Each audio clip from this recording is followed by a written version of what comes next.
Yes. Welcome my viewers wherever you are. We welcome you na wakaribisheni kwa sababu ya ibada ya Thursday. Neema ya Mwenyezi Mungu imetukalia jioni ya leo. Na kibali chake kimetukalia jioni ya leo. Kwa sababu ya kunena neno lake Jehova Kristo jioni ya leo. Kwa sababu Yesu anasema kwamba endeni mjini mkihubiri habari zangu ama huduma wangu mwema. Ndiposa jioni ya leo nimekuja mahali hapa kwa sababu ya kukunenea habari njema ya Mwenyezi Mungu ama habari njema ya kutoka juu mbinguni. So pale popote ulipo, theme yetu ya siku ya leo ni making appeal ama kukata rufaa. Kukata rufaa katika maisha yako. Katika maisha yako.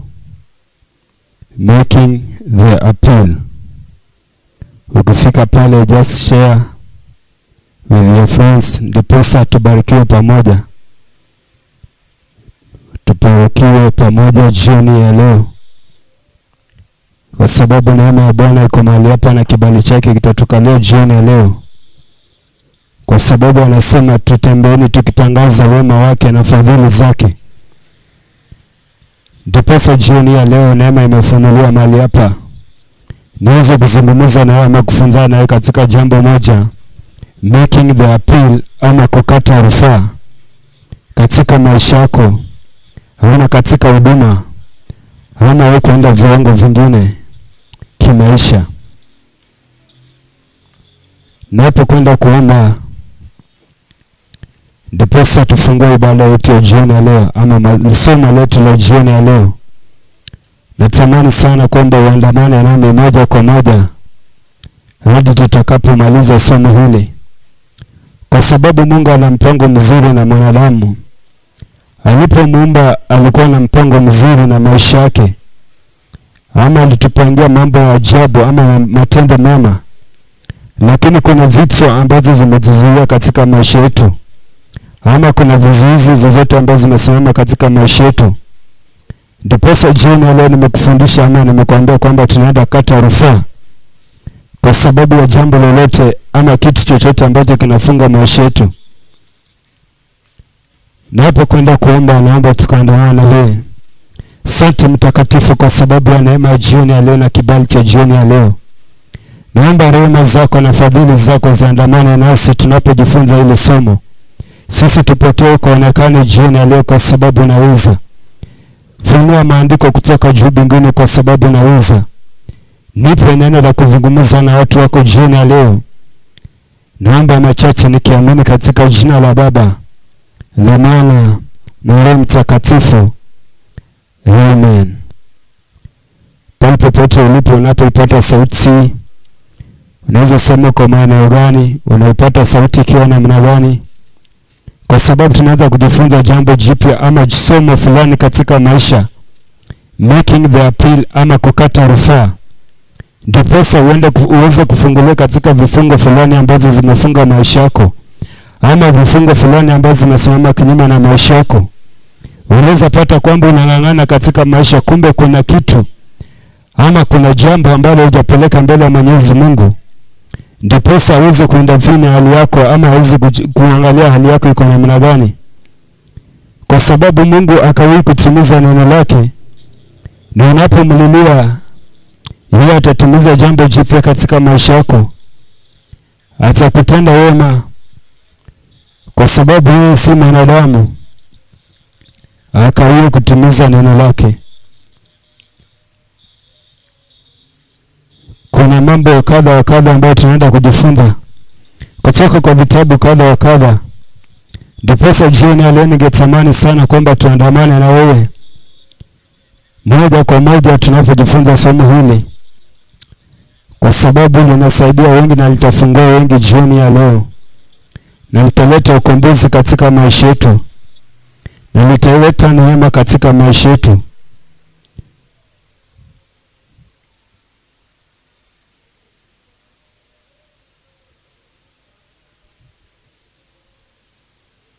na utaona utofauti katika maisha yako.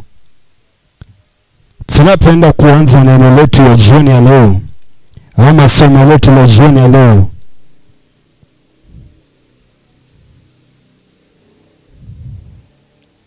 tunaenda kuzungumzia ama kuanza na kitabu cha Numbers chapter number 27 verse 1 to 4.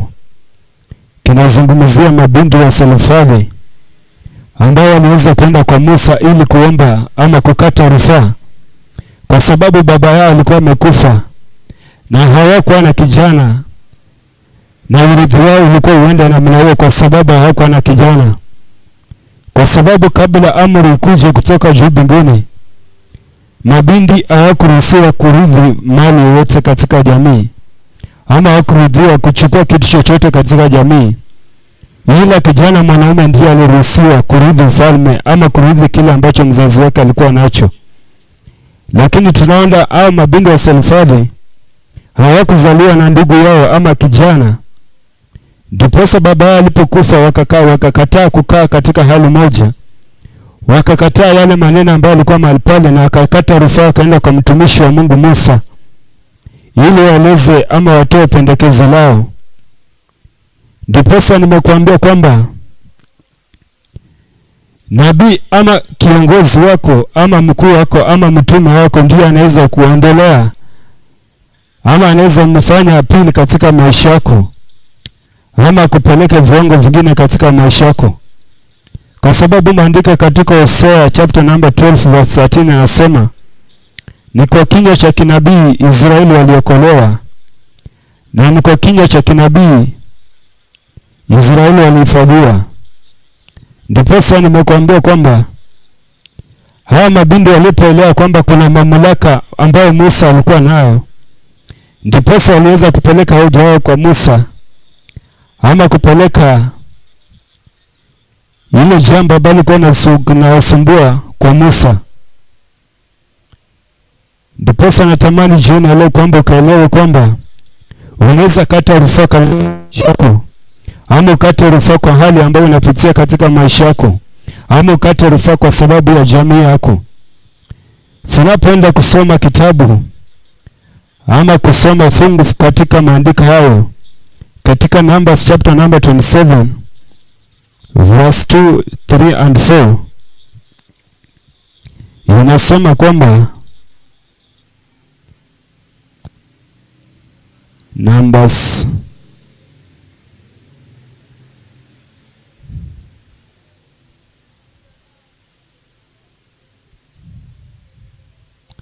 kitabu ni cha Hesabu chapter number 27 verse 2. Wacha tuanzie pale mwanzo. Wakati huo wakakaribia hao mabinti ya Selofehadi mwana wa Hofni mwana wa Giledi mwana wa Makiri mwana wa Manase wa jamii ya Manase mwana wa Yusufu, na majina yao binti ya Selofehadi ni haya: Mala, Naona na Hogla, Milka na Trisha. Nao wakasimama mbele ya Musa na mbele ya Ezra kuhani na mbele ya makuu na makutano wote mlangoni pa hema na kukatania, wakasema, baba yetu alikufa nyikani, hawakuoma katika mkutano waliojihutisha kinyume cha Bwana katika mkutano wa Kora, lakini akafa katika dhambi zake mwenyewe, naye alikuwa hana wana wa kiume. Kwa nini basi la baba yetu kufutwa katika jamaa zake kwa sababu alikuwa hana mwana wa kiume? Tupe sisi urithi huo pamoja na ndugu zake baba yetu. Basi Musa akaleta neno lao mbele ya Bwana. Bwana akanena na Musa na kumwambia, hao mabinti wa Selofehadi wana ile haki kweli, utawapa miliki urithi katika na ndugu za baba yao, nawe utawapa urithi wa baba yao. Ndipo nimekuambia mtazamaji wangu kwamba kuna maisha ambayo unaweza kuwa unapitia katika maisha, lakini kuna vitu ambazo zimefunga maisha yako, ama kuna vikwazo ambazo zimesimama kinyume na maisha yako, ama kuna hali ambayo inapata kwamba ulikuwa upokee kitu fulani, lakini kwa sababu ya watu kukufinyilia ama kwa sababu ya ile sheria ambayo zimeweza kuwekwa. Ndiposa ama binti wakamwelekea Musa, kwa sababu katika ulimwengu wa sasa kuna court tofauti tofauti. Ukiona kwamba court of appeal haifai, utaenda Supreme Court. Lakini court yetu sisi kama wanadamu, ama sisi kama watumishi wa Mungu, ama sisi kama watoto wa Yesu, court yetu ama jaji wetu wa mwisho ni Mungu mwenyewe.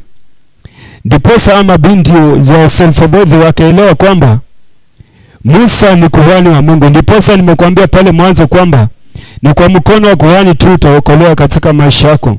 Ni kwa mkono wa kuhani kwamba sala zako zitaweza kufikia Mwenyezi Mungu. Kwa sababu Mungu anapomuumba mtumishi wa Mungu, anamweka kwa pengo kwa sababu ya kumwakilisha yeye. Ndiposa ama binti walijua kwamba Musa ndiye anayewakilisha Mungu katika Israeli. Ndiposa akamwendea akamwambia kwamba baba yetu ameuawa, lakini kwa sababu ameuawa sisi hatutaweza kupata urithi kwa sababu hatuna ndugu. Na wakasema kwamba itaendaje kwamba hiyo mali iende ili hali sisi tupo. Ndiposa mtazamaji wangu, unapoangalia maneno kwamba hawa mabinti hawakuchoka ama hawakutaka kukata tamaa, wakaelewa kwamba wanaweza peleka hii hoja mbele ya mtumishi wa Mungu. Na unaangalia kwamba mtumishi wa Mungu kwa sababu ni kuhani, na pale awali kwamba zile sheria ambazo zilikuwa kule awali ni kwamba mtoto msichana angepata urithi. Ndiposa unaona Musa anashindwa afanye nini. Ndiposa akaelekea kwenye magoti ama akamutia Mwenyezi Mungu ama akaulizia Mwenyezi Mungu shauri. Na Mwenyezi Mungu nimekwambia anasimamia kama Supreme Court. Ndiposa nimekwambia kukata rufaa ama making appeal. Making appeal ama kukata rufaa ni hali ya kukataana na jambo ambalo umesikia ama neno ambalo umelisikia. Ndiposa ama binti walipokatana na hiyo mambo ambayo yalikuwa mahali pale, na wakasema kwamba watafanya rufaa ama make appeal kwa sababu ya yale maneno ambayo yalikuwa yamezungumzwa mahali pale, kwa sababu ilikuwa watapata urithi. Ndiposa walipomwendea Musa, na Musa akaendelea kwa Mwenyezi Mungu kwa sababu Mungu ndiye jaji mkuu. Mungu akamwambia kwamba rejea na ukawapatia urithi wao. Ndiposa unaona kwamba Musa alipowapatia urithi wao alikuwa amepata amri kuu kutoka kwa Mwenyezi Mungu. Ndiposa nimekuambia katika maisha yako mwanadamu hawezi kusaidia. Mwanadamu hana jambo lolote katika maisha yako. Mungu ndiye jawabu la mwisho ama God is the final say. Anaposema ndio hakuna anayeweza pinga. Ndiposa kwamba unaona kwamba Musa alipomwendea Mwenyezi Mungu, unaangalia kwamba duniani walikuwa wamesema kwamba mabinti hawatapata shamba. Lakini tunaangalia kwamba Mungu anapokuwa upande wako, utapata kwamba yale ambayo umefinyiliwa ama yale ambayo ilikuwa nyang'anywa upande wako, utapata yanarejea. Ndiposa nimekuambia za zingine, tafuta mtumishi wa Mungu ambaye anaweza nena katika maisha yako, ambaye anaweza zungumza katika maisha yako akakupeleka viwango vingine. Ndiposa unaangalia kwamba ama binti wa Selfobodhi walielewa kwamba Musa ndiye alikuwa Mungu wa wakati huo, ama ndiye alikuwa mwakilishi wa Mungu. Ndiposa akamwelekea na Musa akawapeleka mbele ya Mwenyezi Mungu. Ndiposa akapata rufaa ama wakapata kibali cha kupokea upenya ama kupata sehemu kwa shamba ama kwa urithi wa baba yao. Ndiposa mtazamaji wangu nakwambia jioni leo, usijione uko namna gani ama usijione uko chini. Unaweza kata rufaa tena. Unaweza kata rufaa katika maisha yako. Unaweza kata rufaa katika ndoa yako, ukaenda viwango vingine. Ndiposa nimetamani jioni leo kwamba tuandamane na wewe moja kwa moja tunapojifunza hili somo, kwa sababu limefunga watu wengi sana. Unapata watu walikuwa wameumbiwa maisha mabora, walikuwa wameumbiwa maisha ya kwenda mbali. Ndiposa Mungu anasema katika Jeremiah chapter number 21 verse 11, ametuwazia mawazo mema ama mawazo bora duniani. Lakini unapata kwamba kwa sababu ya mwovu ibilisi ama kwa sababu ya sisi wenyewe kuona kwamba hatutaweza ama kukosa kukata apili mbele ya Mwenyezi Mungu, unapata kwamba tunaishi siku zote katika maisha ya kufinyiliwa. Ndiposa ama binti walipokataa kufinyiliwa wakakata rufaa mbele ya Mwenyezi Mungu. Ndiposa mtazamaji wangu jioni leo na kuombea kwamba ukakate rufaa katika maisha yako ama katika hali ambayo unapitia katika maisha. Usichoke kamwe, kwa sababu Mungu ni yule yule jana leo hata milele. Anaposema ndio Hakuna anayeweza pinga. Ukifika pale, just comment, like, share, ndipo nijue tuko pamoja, kwa sababu ya neno la jioni ya leo, kwa sababu neema imefunuliwa jioni ya leo, na wema ya Mungu utaandamana nasi jioni ya leo. Tutaona kibali chake, kwa sababu yeye anaweza. Yeye ni yule jana, leo, hata milele. Yeye habadiliki kamwe. Yeye habadiliki kamwe.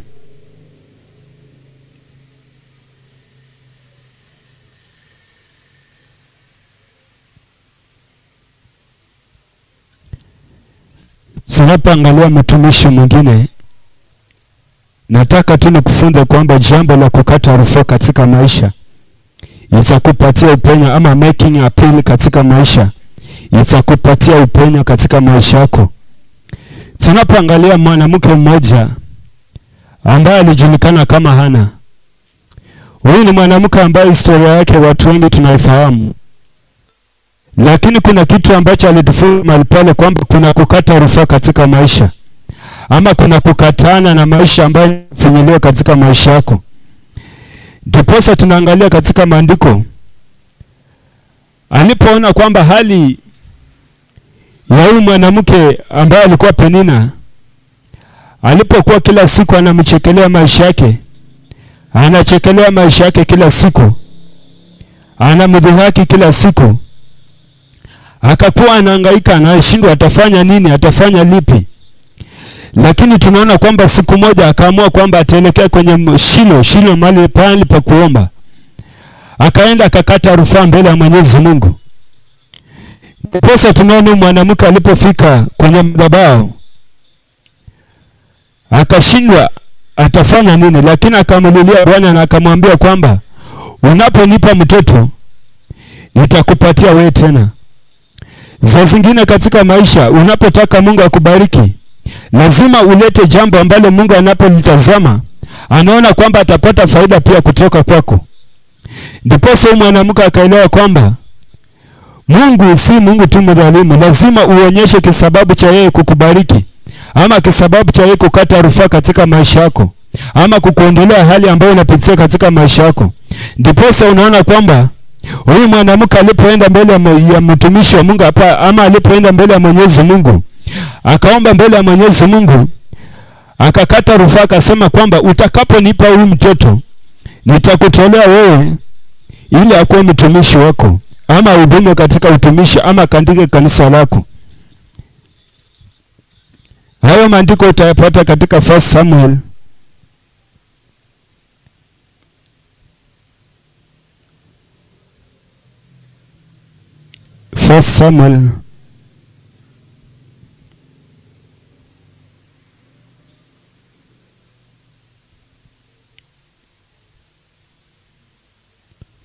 verse 1 to 11.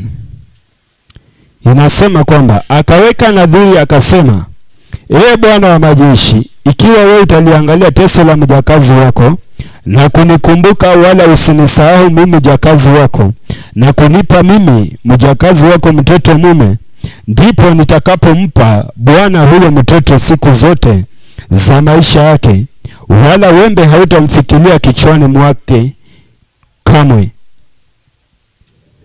Ndiposa nimekuambia kwamba za zingine unapotaka baraka Mwenyezi Mungu, ama unapotaka kwenda viwango vingine, lazima uonyeshe kisababu.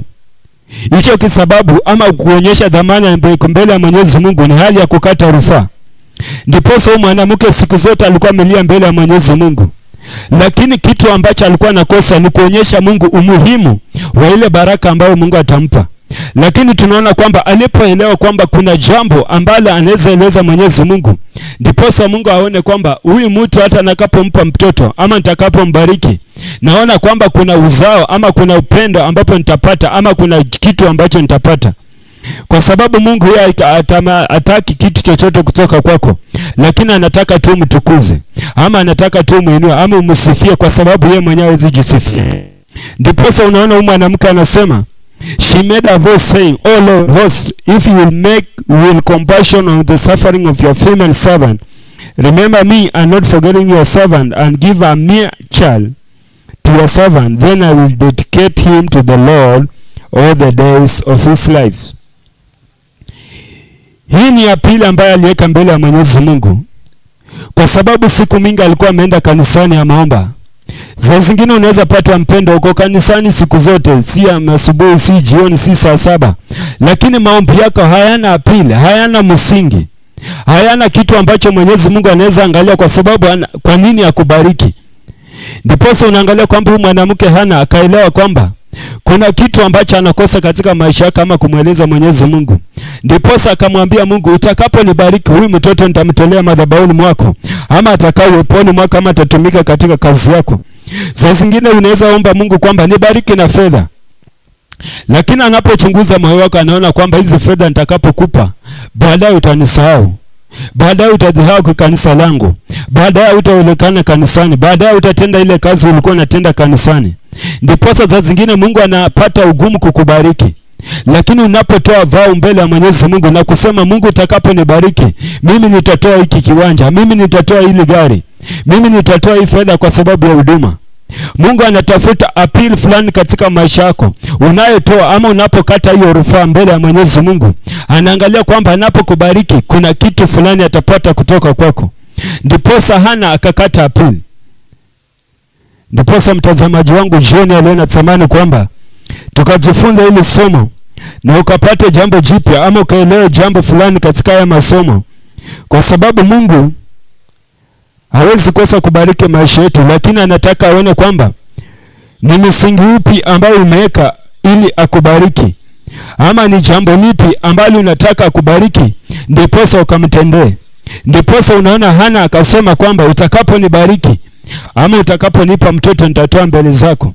Unataka Mungu akupatie gari, hili gari utatumia kivipi ama kumfaidisha kivipi kwa Mwenyezi Mungu? Ndipo ni John alena kuambia kwamba unapokata rufaa mbele ya Mwenyezi Mungu lazima uonyeshe ni kwa nini. Ndipo sana anatufunza mahali pale, lazima tuonyeshe ni kwa nini tunakata rufaa. Tunapoangalia somo lingine, huyu Yesu Kristo wakati alikuwa amesulubishwa pale msalabani, ama wakati alikuwa ametundikwa pale msalabani, alikuwa ametundikwa mahali pale na wezi wawili. Mwizi mmoja kwa sababu alikosa hekima akamwambia kwamba kama wewe ni mwana wa Mungu tutoe mahali hapa na wewe mwenyewe ukajitoe. Lakini yule ambaye alikuwa pande nyingine akakumbuka kwamba na hekima ikamjalia akasema kwamba, Mungu unikumbuke utakapofika paradiso. Ndipo Mungu akamwambia tutakuwa nawe mahali pale. Alielewa jambo la kukata rufaa. Unaona kwamba dhambi zake hazikupendekeza ama hazikuwa nzuri, lakini kwa sababu alielewa kwamba akona high authority mahali pale, ama alielewa kuna mtu wa mamlaka mahali pale, ndipo akamwambia kwamba utakapofika mahali pale unikumbuke. Ndipo Yesu akamwambia kwamba tutakuwa na wewe mahali pale.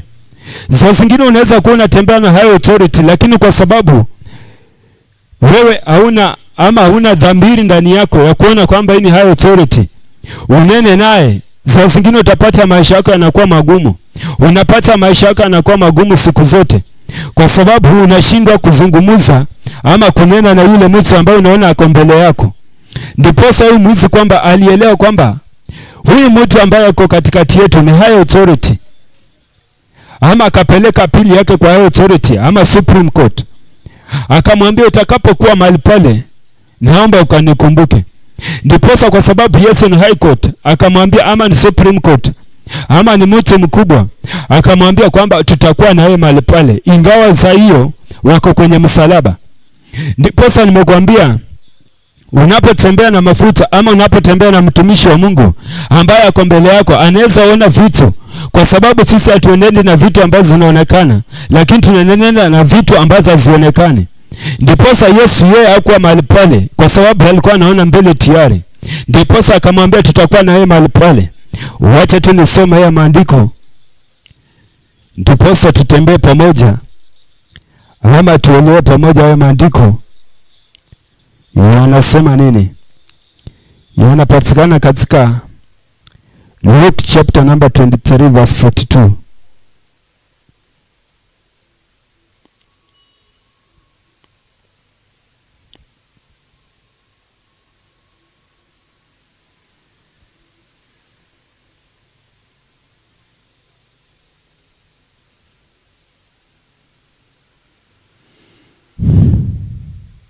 Inasema kwamba then he said, Jesus, remember me when you come in your kingdom. And Jesus said to him, I tell you the truth, today you will be with me in paradise. Kwa Kiswahili inasema, kisha akasema, Yesu, nikumbuke utakapoingia katika ufalme wako. Yesu akamwambia, amini nakwambia leo hivi utakuwa pamoja nami peponi. Ndiposa nimekwambia mtazamaji wangu ama msikilizaji wangu jioni leo, unaweza pata kwamba kuna mambo ambayo unatenda katika maisha, unaona kwamba ni mambo mabaya, ama unaona kwamba hautaweza kufanikiwa ama utaweza kwenda viwango vingine. Lakini unaona huyu mwizi kwa sababu alikuwa ametenda mambo maovu, lakini akaelewa kwamba yule ambaye yuko katikati yake ni high authority, haya ni mamlaka. Akakata rufaa, akaomba msamaha mbele ya Mwenyezi Mungu, akaomba make appeal mbele ya Mwenyezi Mungu, akaambia Yesu kwamba utakapofika mahali pale unikumbuke. Ndiposa Yesu akamkumbuka, akamwambia tutakuwa na wewe mahali pale. Ndiposa mtazamaji wangu, nimetamani jioni ya leo kwamba pale popote huko ama pale popote unafanya kazi ama pale popote unahudumu, unapoona mtu ambaye ako mbele yako, zidi kumheshimu, kwa sababu hawezi jua atakutoa katika hali gani ama atakupeleka hatua gani, ama utakapomzungumzia jambo ama kile kitu ambacho kinakufinyilia katika maisha yako, au jua anaweza fanya jambo lipi, ama utakapokata rufaa kwa yale makosa ambayo umetenda mahali pale, ama utakapokata rufaa kwa hali ambayo imekufinyilia mahali pale, utapata kwamba utaenda viwango vingine. Utapata kwamba dhambi zako zitasamehewa, kwa sababu maandiko yanasema kwamba dhambi zetu zinaweza kuwa nyekundu, lakini tunapoomba msamaha mbele ya Mwenyezi Mungu atazifanya nyeupe. Ndiposa huyu mwizi akaomba msamaha mbele ya Mwenyezi Mungu. Na jioni leo nimetamani sana kwamba tuandamane naye katika masomo haya tunapojifunza hili somo, kwa sababu siku zote maandiko yanasema kwamba watu wa Mungu wanaangamia kwa sababu ya kukosa maarifa, ama kwa sababu ya kukosa hekima, ama kwa sababu ya kukosa elimu. Ndiposa jioni leo nimetamani kwamba nikufunze hili somo ili uelewe kwamba saa zingine katika maisha yako unakapokata rufaa mbele ya Mwenyezi Mungu, utapata upenyo katika maisha yako, utapata unaenda viwango vingine, utapata unapata kibali katika maisha yako. Ndiposa mtumishi mmoja ambaye alikuwa anaitwa Cain, alipoua ndugu yake Abeli, watu waliona kwamba ametenda jambo mbaya sana, lakini kwa sababu ya upendo wa Mwenyezi Mungu, ama kwa sababu Cain alinyenyekea chini yake na kaenda kukata rufaa mbele ya Mwenyezi Mungu, ndiposa Mungu akampatia tena ubora katika maisha yake, na akamwambia Cain, hautakufa, utaishi. Ndiposa mtazamaji wangu, za zingine unaweza fanya jambo na uone kwamba umechanganyikiwa, ama uone sasa umebaki peke yako, lakini kuna neno moja ama kuna mtu mmoja anaweza fanya maisha yako yakabadilika, na huyu mtu ni Yesu Kristo. Ndiposa unaona Cain alipoua ndugu yake Abeli, akajirejea mwenyewe katika mawazo yake, akaona ametenda jambo baya. Ndiposa akaenda kwa Mwenyezi Mungu, akaomba msamaha mahali pale, na alipoenda kuomba msamaha akamwambia Mungu kwamba mimi nimekosa, na Mungu akasamea makosa yale ambayo alikuwa ametenda, ambayo wanadamu waliona kwamba ni makosa makubwa sana. Lakini Mungu ni Mungu wa rehema, anaangalia moyo uliobondeka. Aliangalia mawazo ya huyu kijana, akaangalia kwamba huyu kijana kweli amekosa na amekubali makosa. Saa zingine kukubali makosa unapata kwamba ndio upenyo wako ama ndio ufunguo wa maisha yako. Tunapoangalia hicho kitabu cha Kaini katika Genesis chapter number 4, Genesis chapter number 4 verse 13 and 15.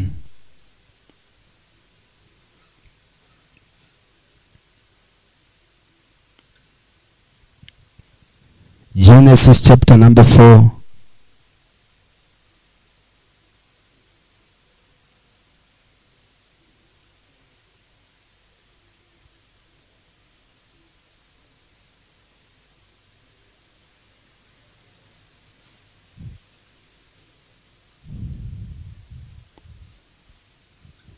Genesis chapter number 4.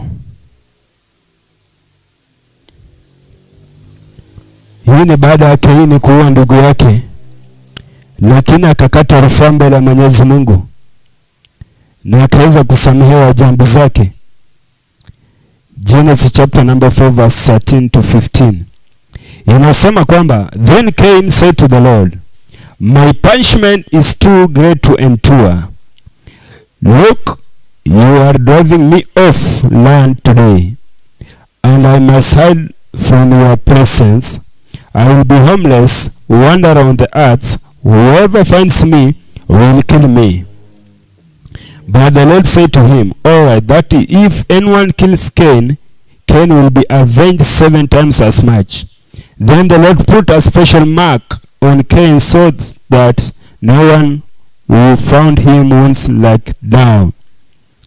Kwa Kiswahili inasema, tazama umenifukuza leo katika uso wa urithi, nitastaarabika mbali na uso wako. Nami nitakuwa mtoro na mtu asiye na kikao duniani, hata itakuwa kila anionaye ataniua. Bwana akamwambia, kwa sababu ya hiyo yote, atakayemuua Kaini atalipizwa kisasi mara 7. Bwana akamtia Kaini alama, mtu amonaye asije akampiga. Kaini akamwambia Bwana, adhabu yangu imenikulia kubwa, hainichukuliki. Ndiposa nimekuambia kwamba baada ya Kaini kufanya ile kitendo, aliweza kupata adhabu katika maisha yake. Lakini alipoona kwamba hii adhabu inaendelea, ama hii adhabu inazidi kudhoofisha maisha yake, ama kuporomosha maisha yake, ndiposa akili kamrejea, kwa sababu nimekuambia kwamba watu wa Mungu wanaangamia kwa sababu ya kosa hekima na maarifa. Lakini kwamba hekima ilipomshukia huyu Kaini, akaenda mbele ya Mwenyezi Mungu akamwambia kwamba then Cain said to the Lord, my punishment is too great to endure. Akamwambia Mungu kwamba hii punishment ambayo umenipatia ni mzito sana kwa sababu ya mimi kubeba, ama inanisumbua katika maisha yangu, na anaomba msamaha. Hiyo ni hali ya kubondeka mbele ya Mwenyezi Mungu, ama ni hali ya kukata rufaa mbele ya Mwenyezi Mungu. Kwa sababu saa zingine unaweza pata kwamba mtu amekufanyia jambo fulani, ama umemkosea mtu fulani, lakini unapoenda umwambie kwamba ndio nimekosa, lakini naomba kwamba hili jambo ambalo umenifanyia, ama hii punishment ambayo umenipatia, naomba ukaipunguze, ama unaomba ukaniondolee, kwa sababu ni hali ya kubondeka. Ndiposa Kaini alipobondeka na kwenda mbele ya Mwenyezi Mungu, akamwambia kwamba ile adhabu ambayo alikuwa amepewa ni mzito zaidi. Ndiposa Mungu akaambia Mungu kwamba tazama umenifukuza leo katika uso wa ardhi. Anamaanisha kwamba saa zingine unapokosea Mungu utapata kwamba maisha yako yanasambaratika kabisa. Unapata kwamba hali yote, marafiki zako ambao ulikuwa nao katika ardhi hii, mimea ambayo ulipanda ikanawiri, utapata yote inaporomoka. Mifugo ambayo ulikuwa nao unapata yote unaporomoka. Ndiposa anasema uso wako uliondoka katika ardhi yake. Kwa sababu baraka zote zinatoka juu ya Mwenyezi Mungu, ama Mungu ndiye anayetubariki sisi. Ndiposa Kaini akatafakari na akajua kwamba Mungu ndiye anayeweza tatua shida yake, ama Mungu ndiye anaweza samea makosa yake. Ndiposa akaenda kwa Mwenyezi Mungu na akakata rufaa, akaomba msamaha, akasema kwamba ile adhabu ambayo umenipatia ni mzito zaidi. Ndiposa Mungu akamwambia kwamba sababu ya hiyo, ndiposa nimekuambia saa zingine unapokata rufaa mbele ya Mwenyezi Mungu, ataangalia sababu ya hiyo moyo wako wa kubondeka, kwa sababu ya hiyo wewe kukubali makosa yako. Akamwambia kwamba atakaye kuua ama atakaye kudhihaki atadhihakwa mara 7, ama atapigwa mara 7. Ndiposa tunaona Mungu akamwondolea ile hukumu katika maisha ya Kaini. Kaini akabarikiwa, Kaini akanawiri tena, akamwoa mwanamke, akamzaa kijana ambaye anajulikana kama Enoko. Alipomzaa huyo Enoko, tunaambiwa kwamba huyo Enoko akajenga mji, ama akajenga taifa, ama akajenga mji kama Nairobi, unapata kwamba ni ya mtu mmoja. Ni kutokana na kwa sababu ya Cain kukubali makosa yake na kukata rufaa.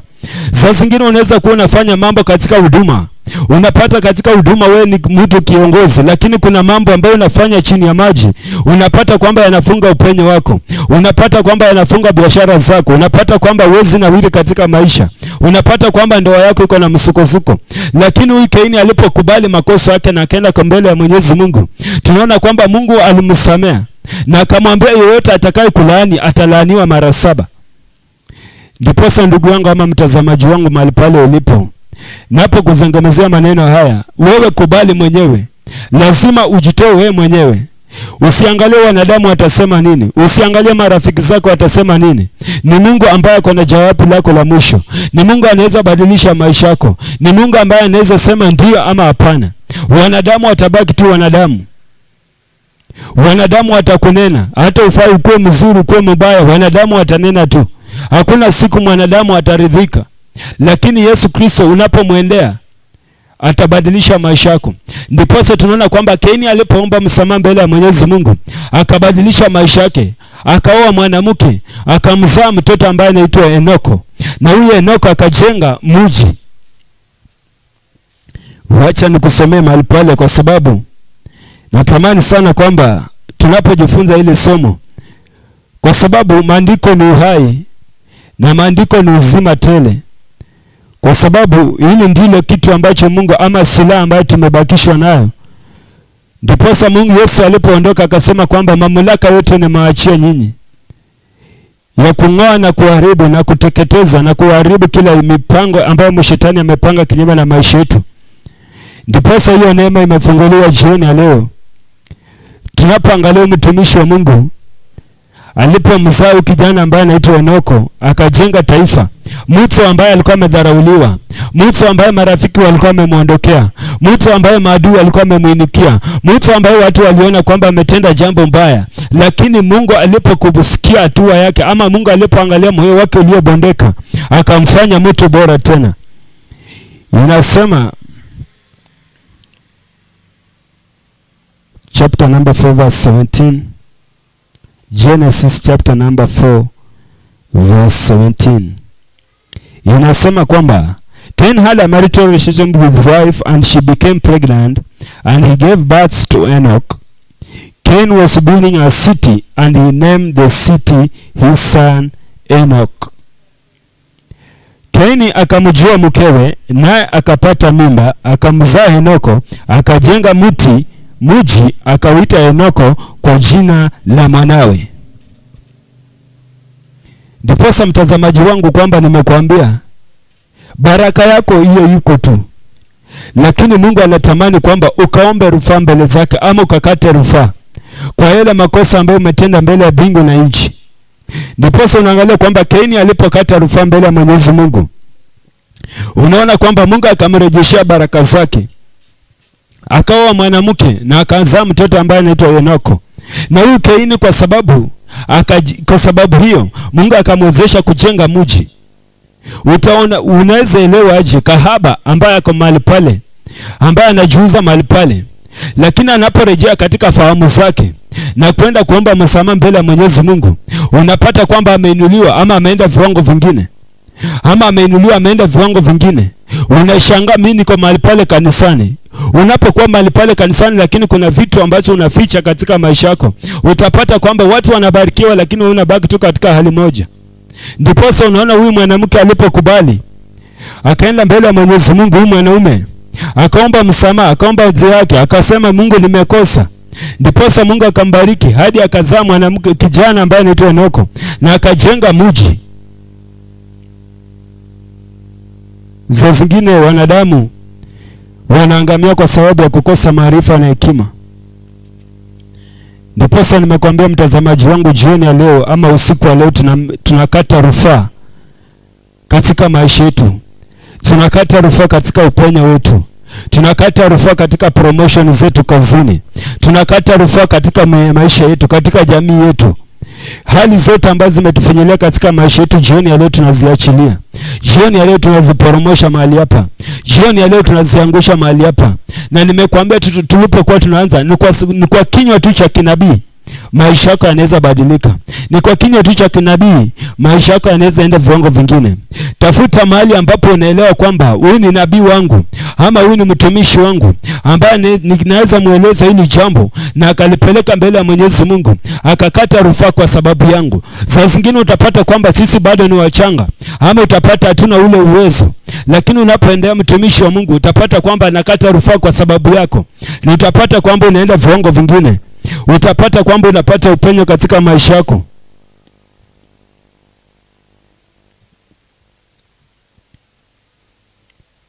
Ama unaenda viwango vingine.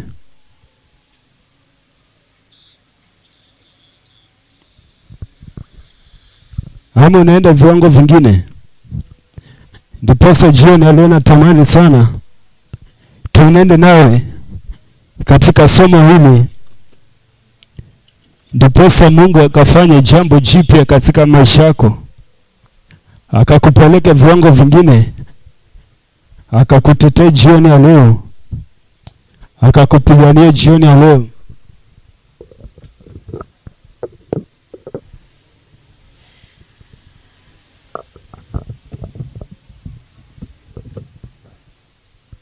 Akakupigania jioni ya leo kwa sababu yeye atatenda jambo jipya katika maisha yako.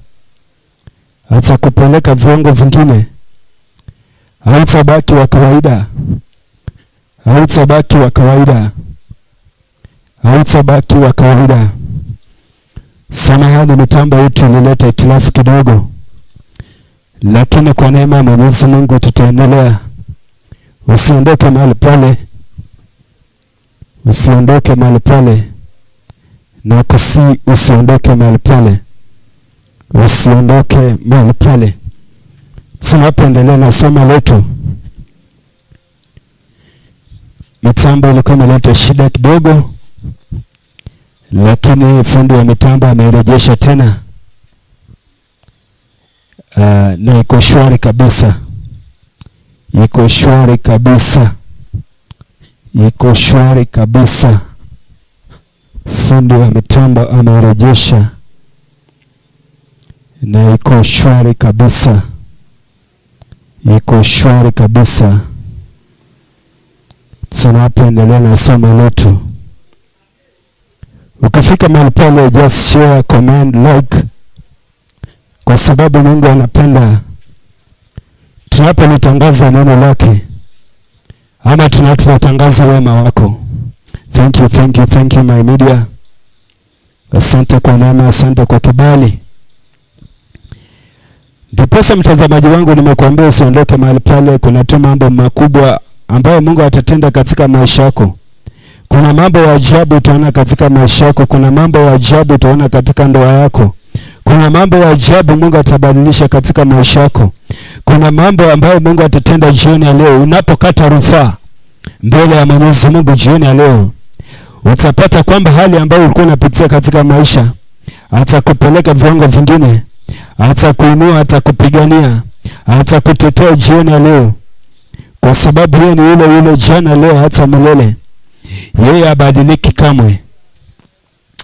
Ndiposa kuna rafiki yangu mmoja ama mtumishi wa Mungu alisema kwamba kulikuwa na watu ambao walikuwa wanafanya kazi pale kwa Muhindi, lakini kazi yao ilikuwa ngumu sana kwa sababu walikuwa wanafanya hii kazi ya kupika jikoni.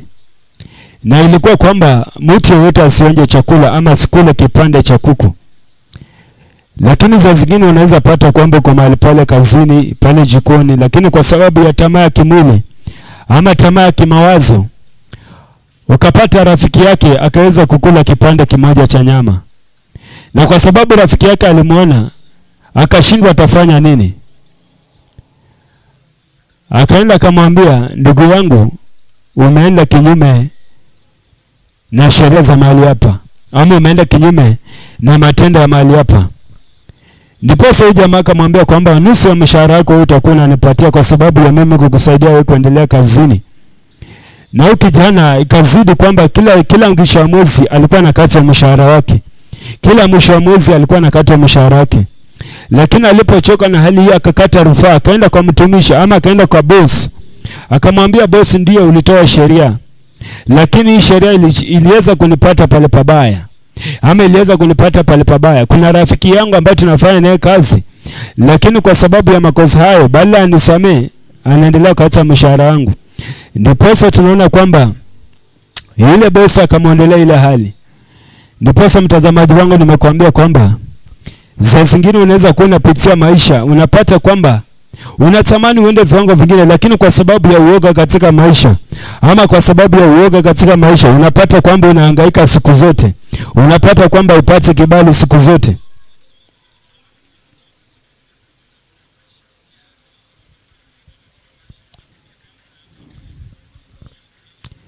Ndipo tunapoendelea, kuna mwanamke mmoja ama wanawake wawili ambao walikuwa mwanamke mmoja alikuwa kahaba, na waliweza kuzaa mtoto kila mwanamke. Lakini usiku ule walikuwa kwa wamelala, ilipatikana kwamba mtoto wa kahaba mmoja alikuwa amekufa, na akambadilisha ule mwingine huyo mtoto. Na asubuhi ilipofika, huyu mwanamke akamtazama yule mwana, akamwangalia vyema, akapata huyu si mwanangu.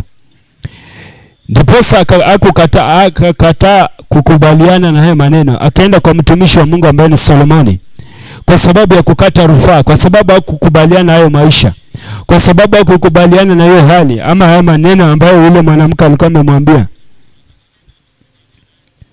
Ndipo akaenda kwa mfalme ama akaenda kwa mkuu mtumishi wa Mungu mahali pale, ambaye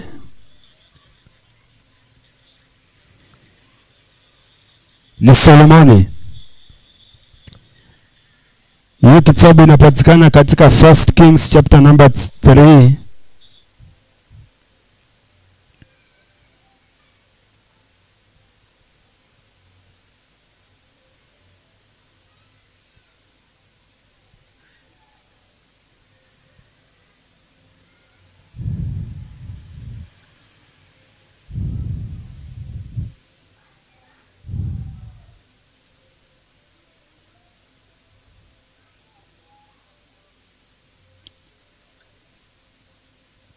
Thank you, Lord.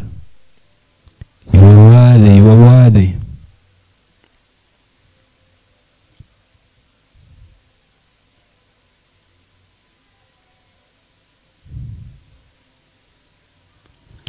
Hii kitabu cha 1 Kings chapter number 3. 1 Kings chapter number 3. Tunaangalia kadhi ya kukata rufaa katika maisha, ama kukataa maisha ambayo umewekewa, ama kukataa maisha ya kufinyiliwa katika maisha. Ndipo tunazungumzia kukata rufaa, kukata rufaa katika maisha yako. Ndipo tunaangalia mwanamke ama wanawake wawili, mmoja ambaye alikuwa kahaba na mwingine ambaye alikuwa mwanamke mcha Mungu. Walipokuwa wamezaa watoto na walikuwa wamekulala ule usiku, kukapatikana kwamba ule mwana wa kahaba alikuwa amekufa, na akambadilishia ule mwanamke ambaye alikuwa amemcha Yesu ama alikuwa amemcha Mungu. Na alipombadilishia, asubuhi ilipoamka ama yule mwanamke alipoamka akapata mwana amekufa.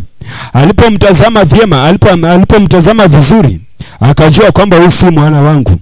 Ndiposa akakataa kukubaliana hayo maneno, akaenda kukata rufaa mbele ya mtumishi wa Mungu Solomoni.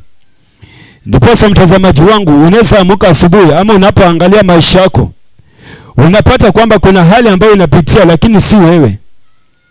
Mipango ambayo Mungu alikuwa nayo katika maisha yako unapata kwamba inasambaratika.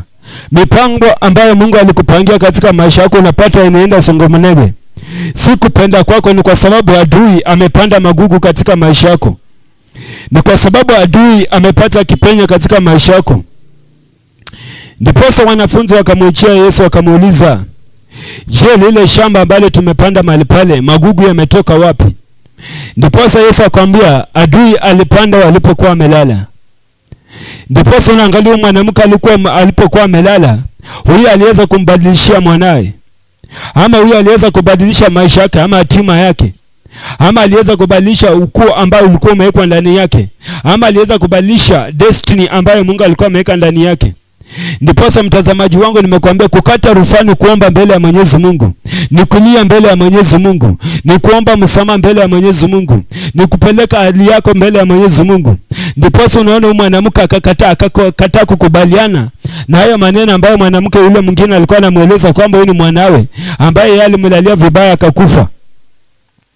Ndiposa alipoenda mbele ya mtumishi wa Mungu ambaye ni Solomoni, wacha tu tusome mahali pale ndiposa tuandamane na yeye moja kwa moja. Ni 1 Kings chapter number 3 verse 16 to 28 inasema, the two prophets, ndipo wanawake wawili makahaba walimwendea mfalme wakasema mbele yake.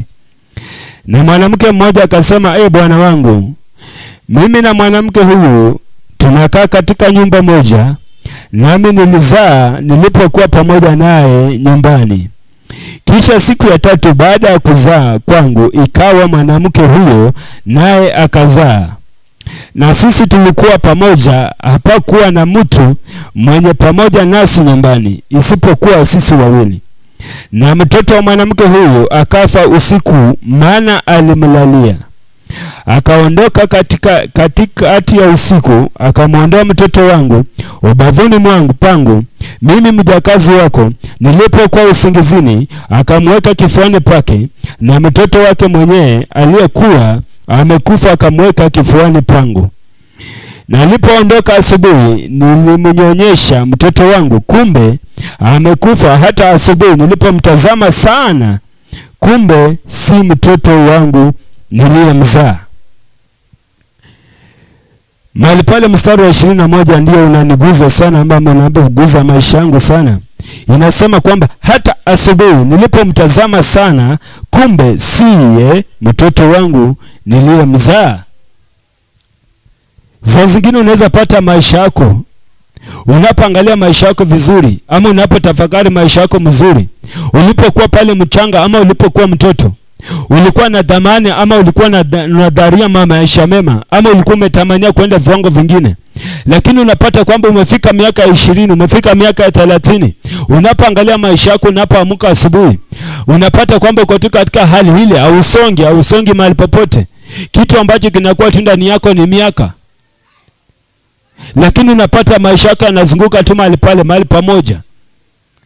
Ndiposa mwanamke anasema kwamba alipokuwa amelala usiku, ndiposa Yesu akasema kwamba msilale, ombeni usiku kucha, adui asije akapanda magugu katika shamba lenu, ama adui asije akapanda magugu katika maisha yenu, ama adui asije akaua akili zenu, ama akaua hatima yenu. Ndiposa unaangalia mwanamke anasema alipokuwa amelala usiku, na ni mwanamke kahaba. Ndiposa nimekuambia kwamba za zingine watu wanaangamia kwa kukosa hekima na maarifa. Angalia mwanamke kahaba, maarifa ilimkujia ama hekima, akajua kwamba amebadilishiwa mtoto alipomtazama vyema asubuhi. Nimetamani jioni leo ukatazame maisha yako vyema, ukatazame hatima yako vyema, ukajitazame maisha yako vyema. Wewe ulikuwa mtu mkubwa, ulikuwa utarajia kuendelea katika maisha, ulikuwa utarajia kuinua familia yako, lakini unapata bado unazunguka katika hali moja. Kitu ambacho kinaongezeka katika maisha yako ni miaka tu. Na maandiko yanasema kwamba maskini watakuwa tu ndani mwenu, miongoni mwenu umaskini utakuwepo. Lakini wale ambao watakubali kukata rufaa, wale ambao watakataa maisha ya kufinyiliwa, wale ambao watakataa maisha ya kukata katika uchochole, wale ambao watakao kubadilishiwa maisha yao, watakao kata rufaa mbele ya Mwenyezi Mungu, watakao kata rufaa mbele ya mtumishi wa Mungu, watakao kata rufaa mbele ya Mwenyezi Mungu na kukataa maisha yao ya zamani, na kukataa kiburi, na kuvunja maringo, na kujiendelea dhihaki yote, utapata kwamba wataenda viwango vingine. Utapata kwamba watapata kibali katika maisha yao, ama wataona upenyo katika maisha yao. Ndiposa mwanamke tunapoangalia asubuhi ile alipoamka, akamtazama mwana wake vizuri. Alimtazama sana. Ndiposa nimekuambia tazama maisha yako sana, tazama hatima yako sana, kwa sababu labda Mungu alipanga uwe mtumishi wa Mungu, Lakini kuna vitu ambazo shetani amepanda katika maisha yako. Kuna magugu ya ukahaba ambayo shetani amepanda katika maisha yako. Magugu ya ulevi katika maisha yako. Unapata kwamba unapotamani kwenda kanisani, unapata kwamba yale magugu yanakurejesha mali. Kwa sababu usiku ambapo ulikuwa umelala, adui alipanda magugu katika maisha yako. Ndipo unaangalia kwamba huyu mwanamke, kwa sababu usiku wa manane ndipo kunafanyika vitu vingi sana. Ndipo mtumishi wetu mahali hapa anatuambianga kila siku kwamba tuombe kila siku, ombeni bila kuchoka, kwa sababu hauwezi jua wakati ama saa ambapo Mungu atatamani kubadilisha maisha yako. Ndiposa nakuombea jioni ya leo tukate rufaa mbele ya Mwenyezi Mungu kwa maisha yetu ambayo tunapitia, kwa ndoa zetu. Unapata kwamba ndoa zetu ziko na misukosuko.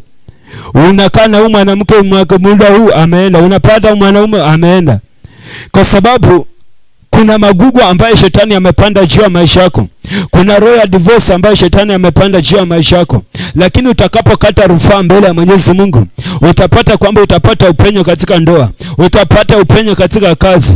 Saa zingine kuna watu wanaandikwa leo kazi, baada ya wiki moja wamefutwa, ama vikwazo zinawaandama siku zote, ama hawawezi pata upenyo. Hata wanapopewa hizo fedha haziwafaidi.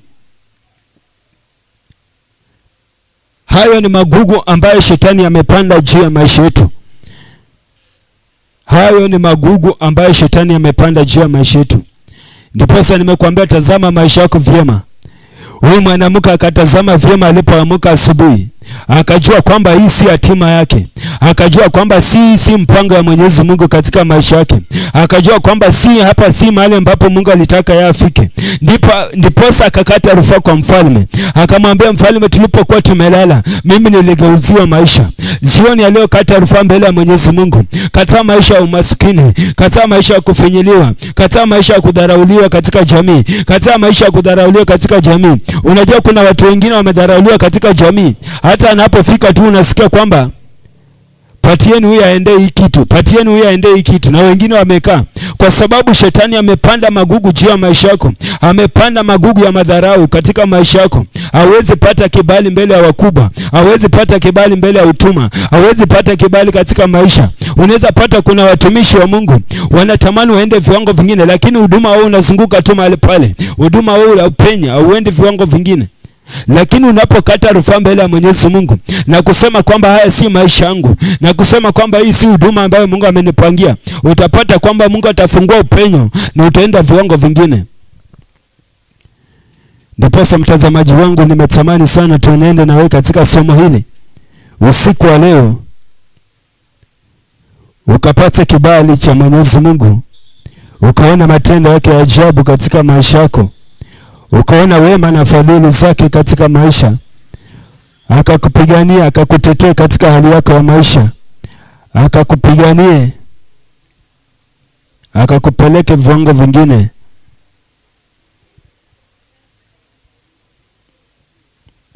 Akakuinue katika maisha yako pale ambapo unapata ugumu, pale ambapo unapata unakosa upenyo katika maisha, pale ambapo unapata unakosa kipenyo katika fedha, akakupeleka viwango vingine. Akakupeleke viwango vingine. Wacha tuangalie ni wangapi wanatufuatilia mahali pale. Nimekuambia kufika mahali pale, just share, like, comment mahali pale. Share na marafiki zako, kwa sababu neno hili Yesu alipokuwa ameondoka akatuambia kwamba tutangaze ile neno mijini kote kote. Ndiposa jioni ya leo neema imefunguliwa. Unapofika mahali pale, just share with your friends. Share mahali pale, share kwa marafiki zako, share kwa timeline yako. Ndiposa tuweze kulitukuza ile neno la Mwenyezi Mungu. Naona tu watumishi wa Mungu wako mahali pale. Michael Omwanda, God bless you, akiwa pale Githurai. Wewe ni kazini yangu. Mungu akubariki sana, akuinue, akutenda wema, akutane na haja ya moyo wako. Unapokata rufaa usiku wa leo, unapokata rufaa usiku wa leo, God bless you.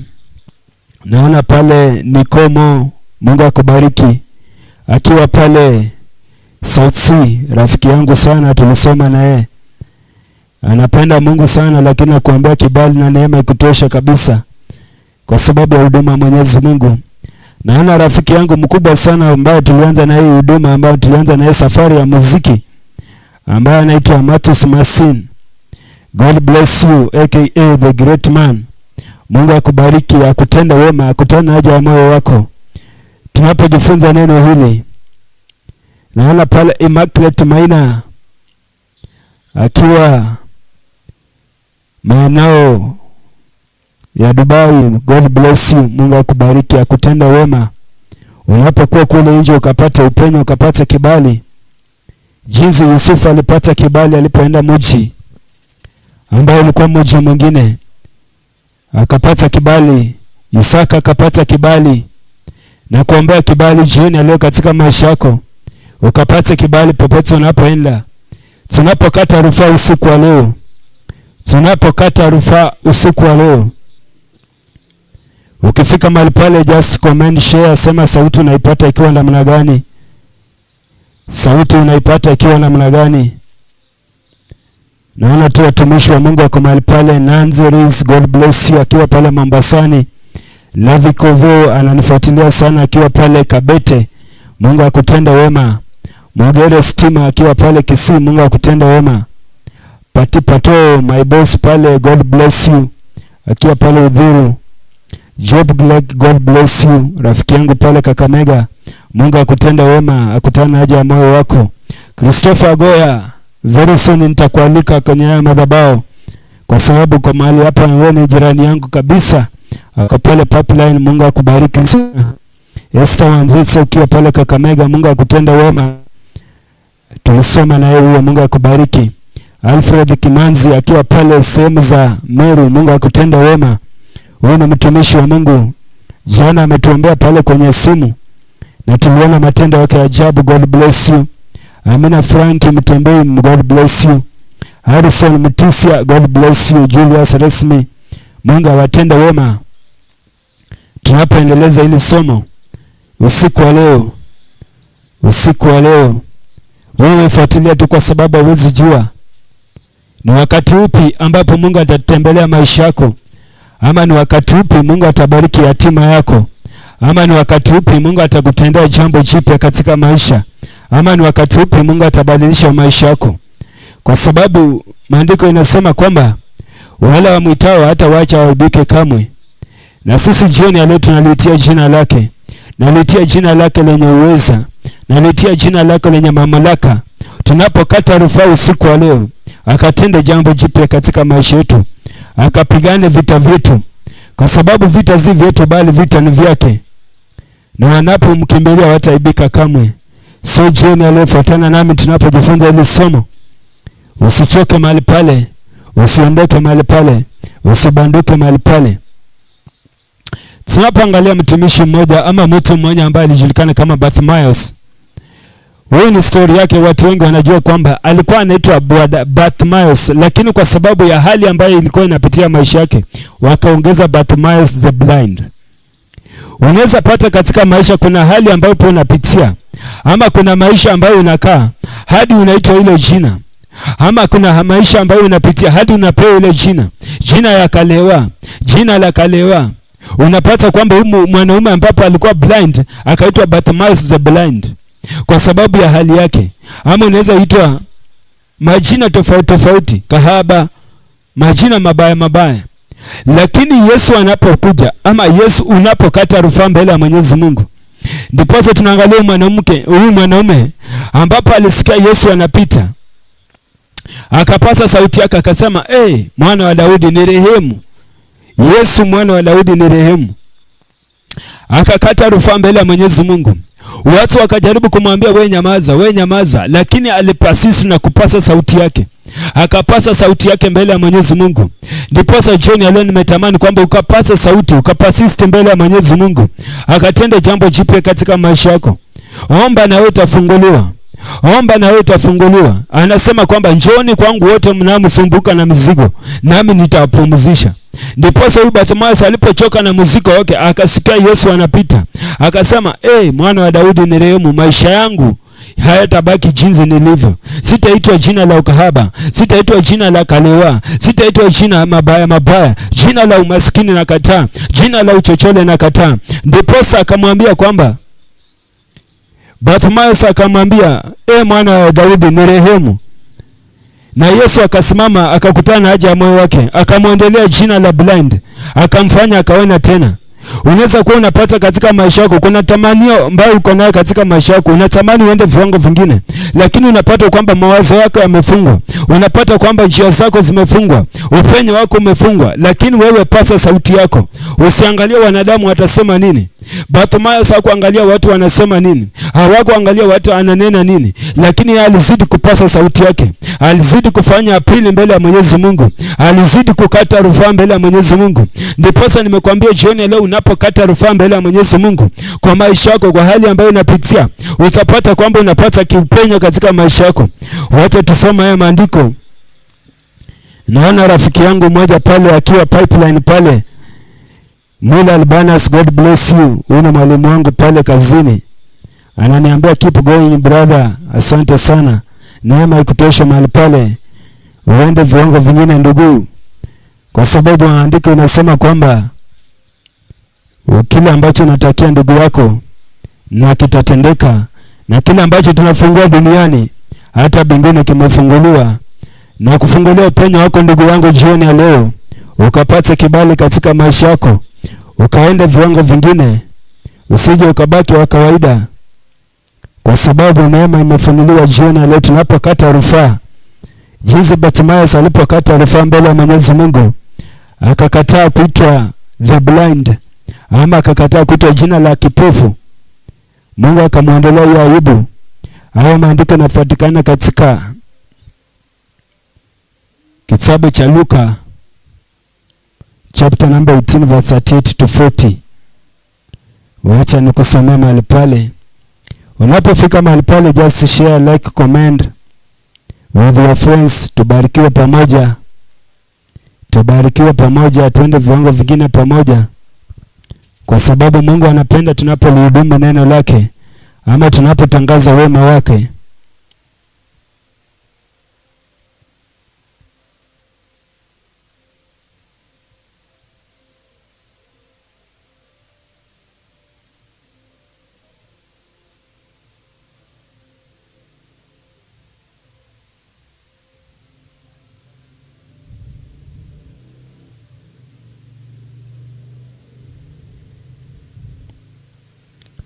Hiyo maandiko yanasema ni Luka 18, Luka 18, Luke 18 verse 38. Inasema kwamba basi yule akapiga kelele akisema, akisema, Yesu mwana wa Daudi unirehemu. Yesu mwana wa Daudi unirehemu. Yesu mwana wa Daudi unirehemu.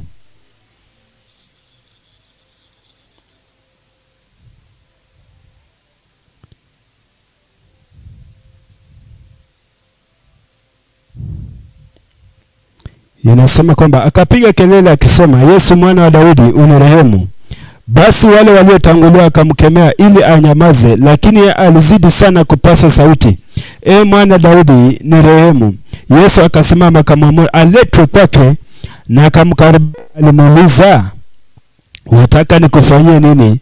Akasema, Bwana, nipate kuona. Ndiposa nimekuambia kwamba usinyamaze katika hali yako. Kata rufaa usiku wa leo, kata rufaa usiku wa leo mbele ya Mwenyezi Mungu. Ndiposa tunaangalia kwamba akapiga kelele akasema, mwana wa Daudi unirehemu, mwana wa Daudi unirehemu. Ingawa watu walikuwa wanamzuia, lakini yeye alizidi kupasa sauti yake, lakini yeye alizidi kupasa sauti yake. Maisha yako isije kafanya ukakosa kupasa sauti yako mbele ya Mwenyezi Mungu. Marafiki wasije akakuzuia wewe kupasa sauti yako. Maadui zako wasije kazuia wewe kupasa sauti yako, kwa sababu siku zote tutaishi nao. Lakini unapoelewa hatua yako ama unapoelewa imani yako, wewe pasa sauti yako. Ndipo huyo mwanaume alipopasa sauti yake, Yesu akamuuliza, unataka nikufanyie nini? Akamwambia Yesu, nataka nione tena. Ndipo mtazamaji wangu nakwambia kwamba jioni aliyopasa sauti yako, kata rufaa mbele ya Mwenyezi Mungu. Maisha yako ambayo yamefunguliwa yakafunguliwa. Maisha yako ambayo yanaonekana ambayo hayana mwelekeo yakapate mwelekeo. Huduma yako ambayo unaonekana una mwelekeo ukapate mwelekeo. Ukapate kuona tena maisha mema. Ukapate kuona mazao yako. Ukapate kuona matendo ya kazi yako. Ukapate kuona matunda ya hatima yako. Usiangalie wanadamu wanasema nini, wewe pasa sauti. Usiangalie dhambi ambazo ulitenda, wewe pasa sauti. Usiangalie yale ambayo ulitenda, wewe pasa sauti. Ndipo Bartimayo akakataa kuitwa lile jina.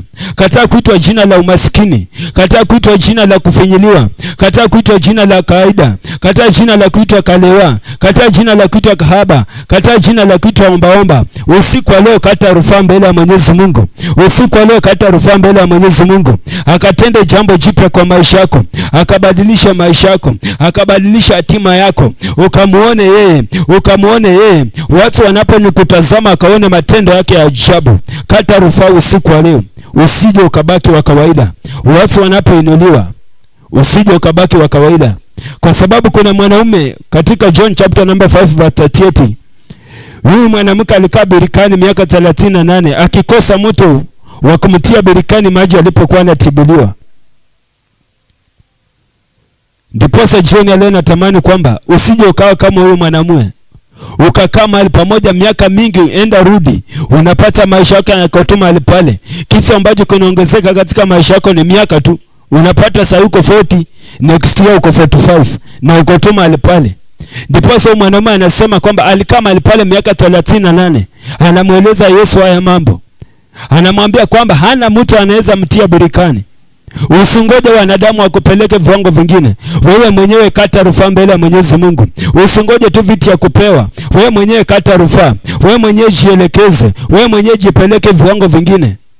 Za zingine unaweza pata watu wanapenya tu katika maisha, unashindwa kunaendaje. Lakini kuna hali ambayo wanaelewa kwamba kukata rufaa mbele ya Mwenyezi Mungu, kuomba msamaha mbele ya Mwenyezi Mungu. Ndipo tunaona Daudi kwamba alipokuwa ametenda kitendo cha kulala na ule mwanamke na kuzaa mtoto, ikamchukiza sana Mwenyezi Mungu.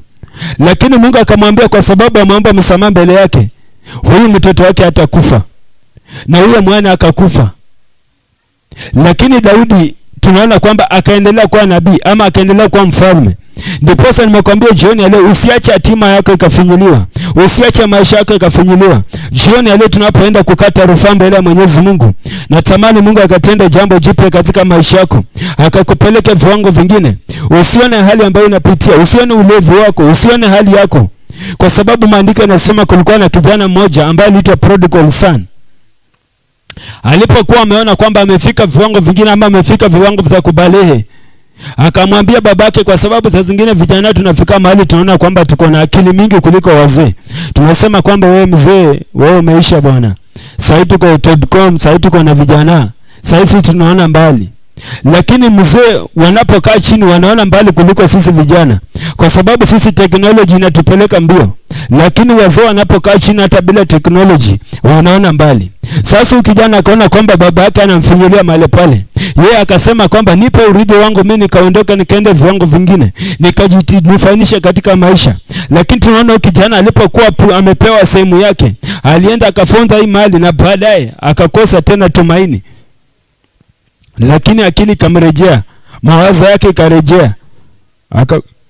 Akakumbuka kwamba kwa baba yangu kuna vyakula, kwa baba yangu kuna wafanyikazi, wanakula na kunywa, wanakula na kubarikiwa, wanavaa vizuri, na mimi nahangaika katika haya maisha. Akakubali kwenda nyumbani, akasema nimekosa mbele ya mbingu na nchi, na akakata rufaa mbele ya baba yake mzazi. Na tunapata kwamba mzazi wake akamsamehe, akamrejesha tena. Saa zingine unaweza pata kwamba umepitia maisha mabaya, Umeona wewe kwamba umelewa sana, umeona umefanya ukahaba sana, lakini Mungu ni Mungu wa rehema. Tunaangalia kwamba huyu kijana ambapo akili zake ziliporejea, akaenda mbele ya Mwenyezi Mungu, akaenda mbele ya babake, akasema nimekosa mbele ya nchi na mbingu, naomba msamaha usiku wa leo, naomba msamaha jioni ya leo. Ndiposa nakwambia mtazamaji wangu, omba msamaha usiku wa leo. Kata rufaa kwa sababu ya maisha yako, kata rufaa kwa sababu ya hatima yako.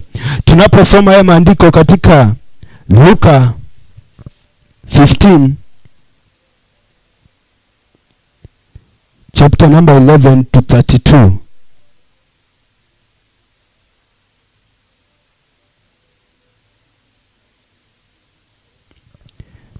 Nimekwambia unapofika mahali pale, just share, comment, like, na Mungu atakutenda wema, na Mungu atakupigania, na Mungu atakuinua, na Mungu atakupeleka viwango vingine, kwa sababu Mungu anasema imebarikiwa ile miguu ipelekayo injili, ama ipelekayo ujumbe, ama imebarikiwa ule moyo unaookoa wengine.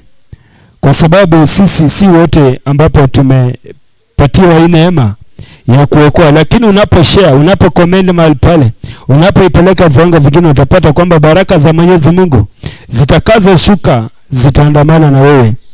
Wacha tu nione ambalo wamejajia mahali pale. Aha.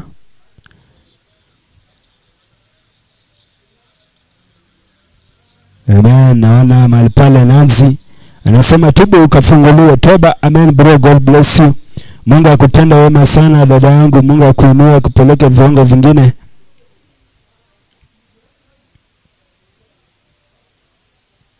Mungu akupeleke viwango vingine. Mungu akupiganie.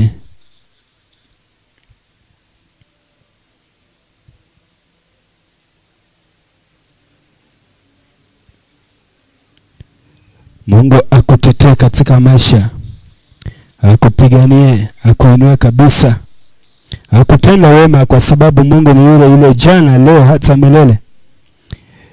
Nimekwambia kwamba huyo kijana ambapo akili zake ziliporejea, akakata rufaa mbele ya mzazi wake, akakata rufaa mbele ya Mwenyezi Mungu, akasema nimekosa mbele ya mbingu na nchi. Akaomba msamaha, kwa baba yangu kuna vyakula, ameandika wafanyikazi, wanatenda kazi, wanavaa vizuri, na mimi nasumbukia maisha ya ulevi, maisha ya ukahaba. Ndiposa jioni ya leo nimekwambia kwamba ingawa dhambi zako zinaweza kuwa nyekundu, lakini unapoomba msamaha mbele ya Mwenyezi Mungu atazifanya nyeupe kabisa, na utakuhesabiwa haki katika maisha yake, na utahesabiwa mwana wake. Maandiko yanasema katika Luka 15 mstari wa 11 inasema kwamba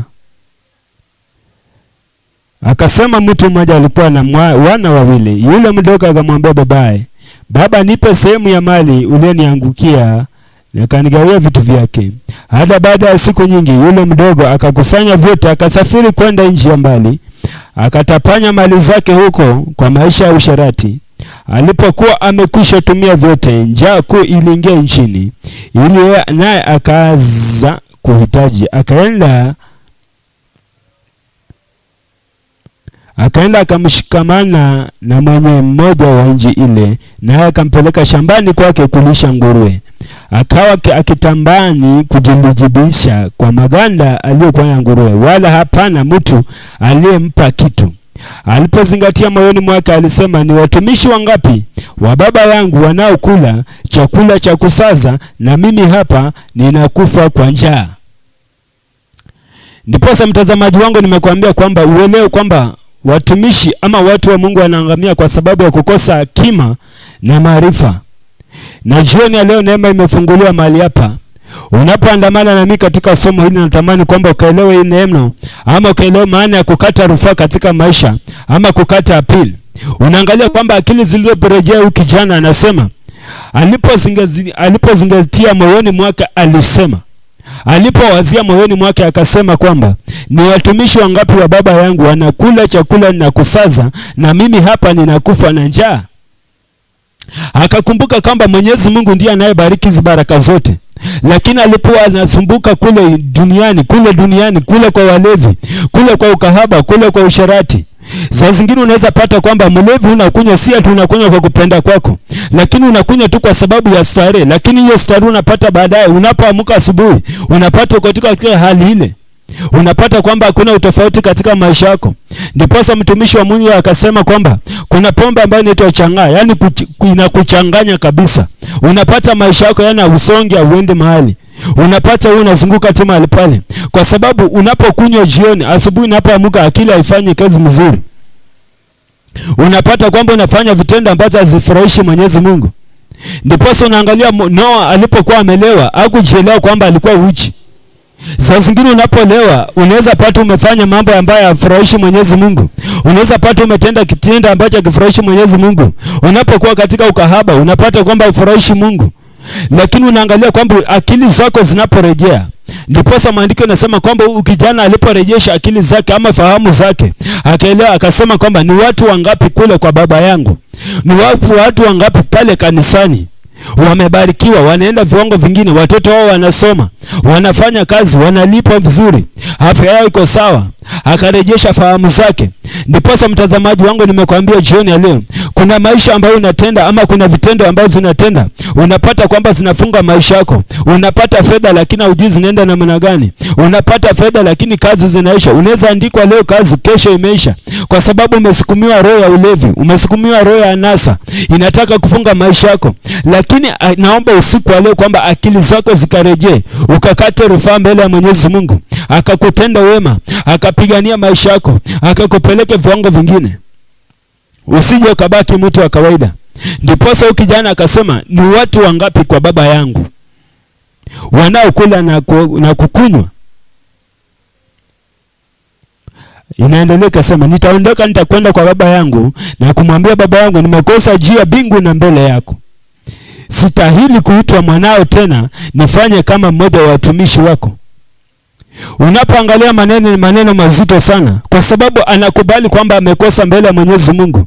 Akasema kwamba wewe nifanye tu mfanye kazi, usinifanye hata mwana wako. Hata mzazi wako anapoangalia umetoa jambo kama hili, anaona kwamba moyo wako kweli umebondeka.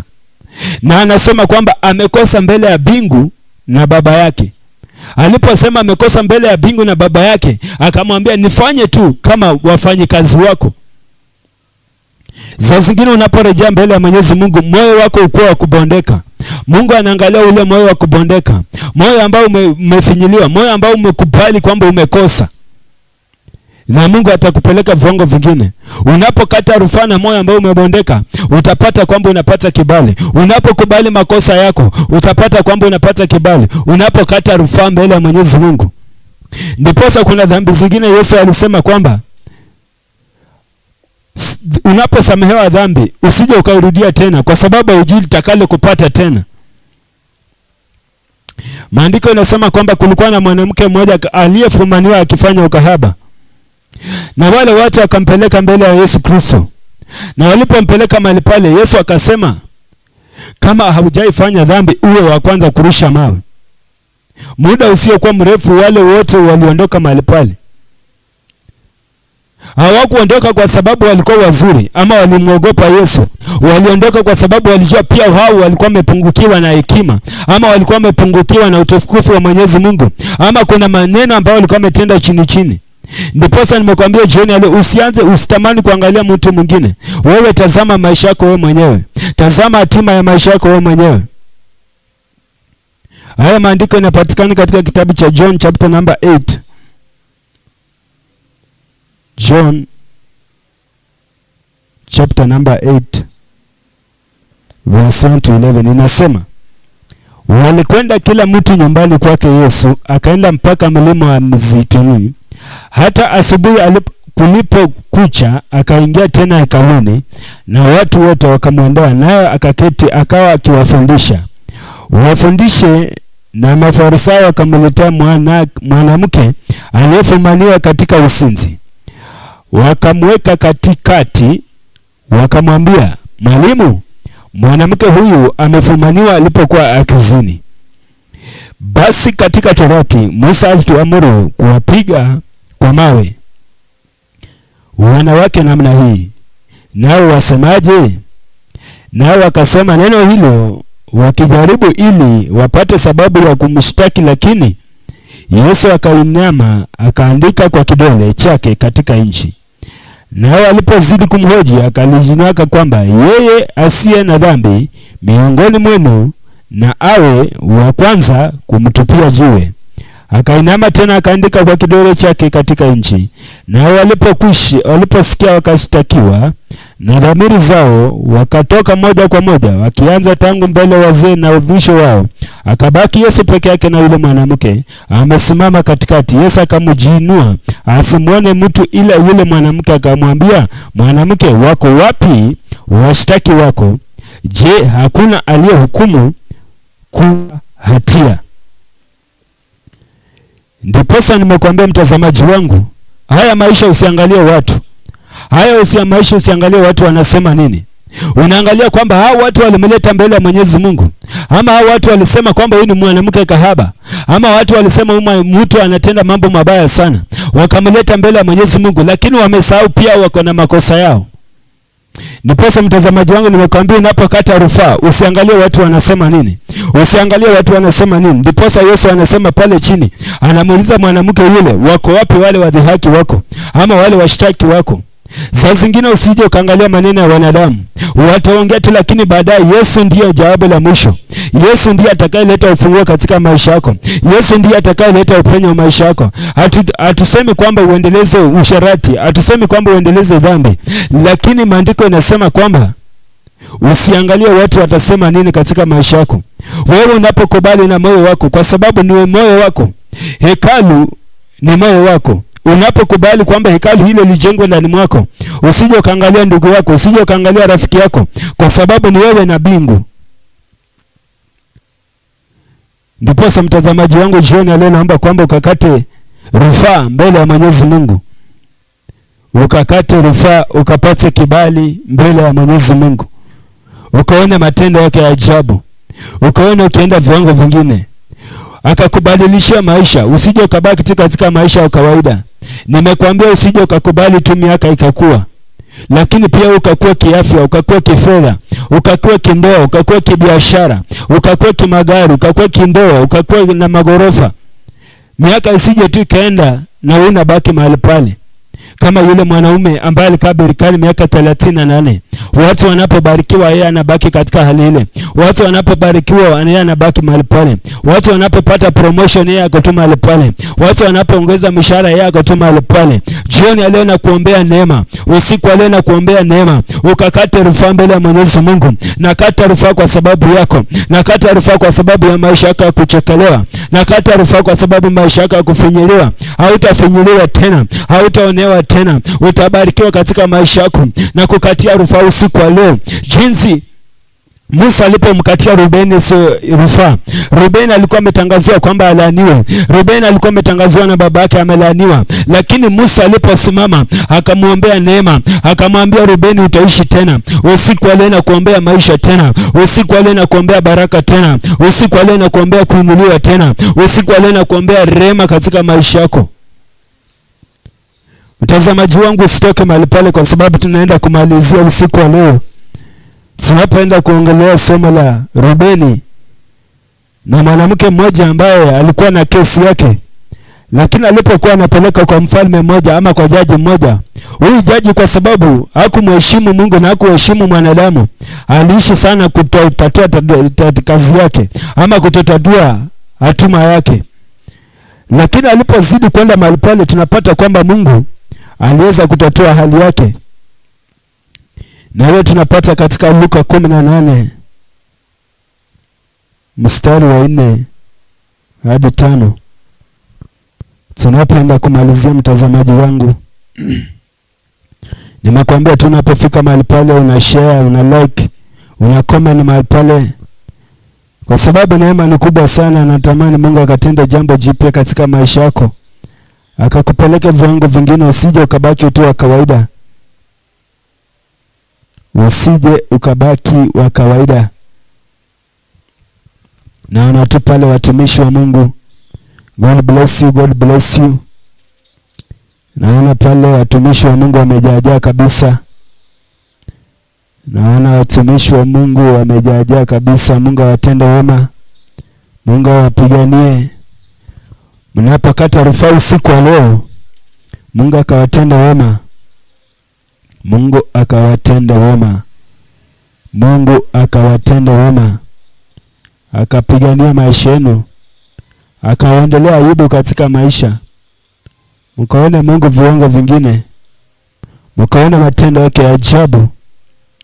Naona tu marafiki zangu mahali pale wanatufuatilia. Naona Devlin Okwayo, God bless you.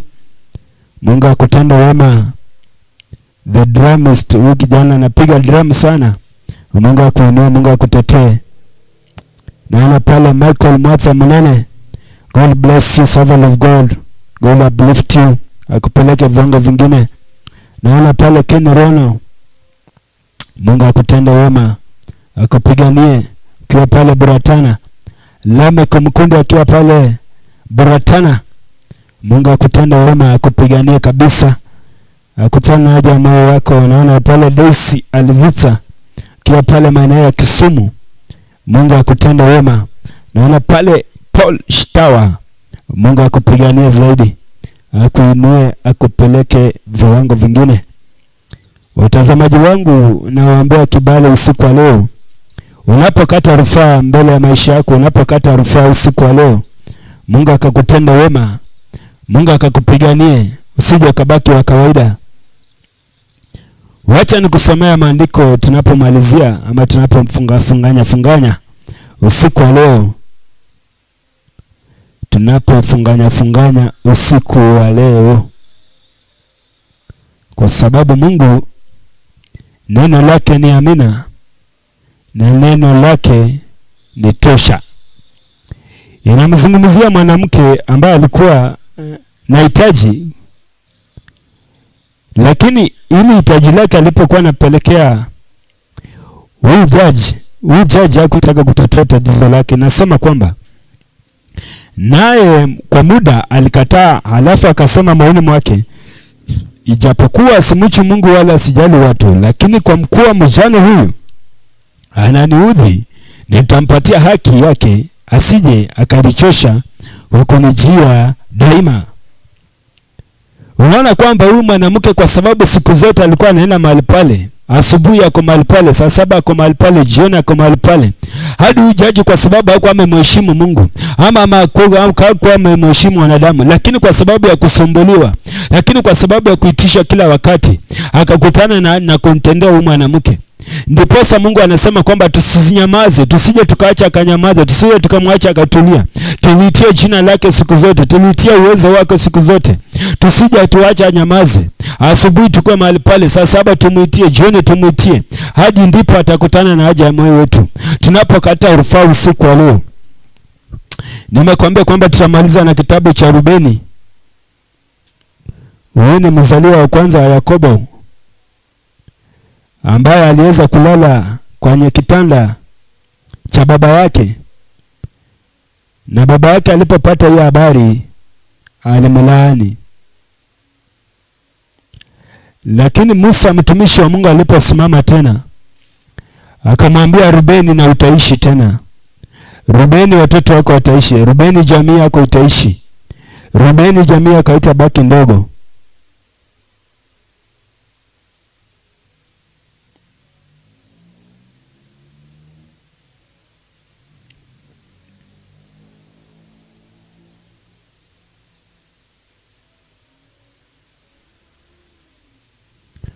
Rubeni hautabaki wa kawaida. Maandiko inasema katika Genesis chapter number 49 verse 3 to 4, inamzungumzia Yakobo alipompata kijana yake kwenye kitanda chake, ndiposa akamlaani.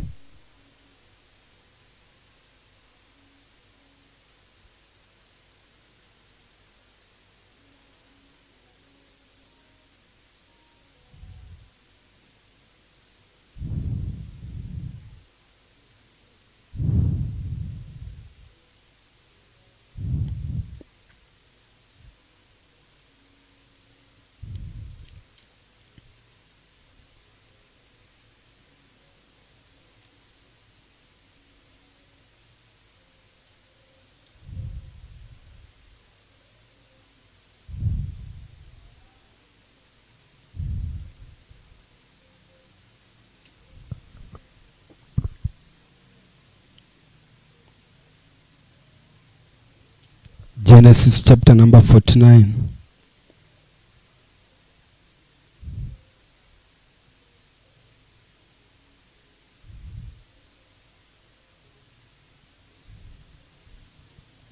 Inasema kwamba Rubeni yu mzaliwa wangu wa kwanza, nguvu zangu na mamlikimu ya uwezo wangu. Umewapatia wengine kwa ukuu, kwa nguvu. Umeruka mpaka kama maji, basi usiwe na ukuu, kwa sababu ukikipanda kitanda cha baba yako ukakitia unajisi, akakipandia kitanda changu. Simeoni na Lawi ndugu, panga zao ni silaha za ujeuri.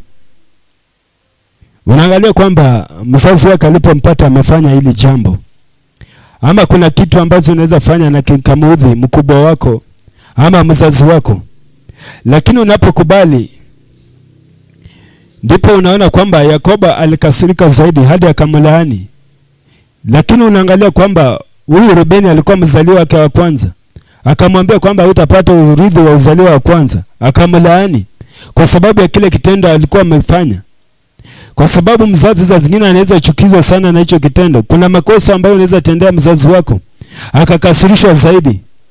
Ndipo unaona kwamba Yakobo alikasirishwa na akamlaani, kwa sababu laana ya mzazi wako ni kitu ambayo inakuja tu automatic, hakuna upingamizi wote.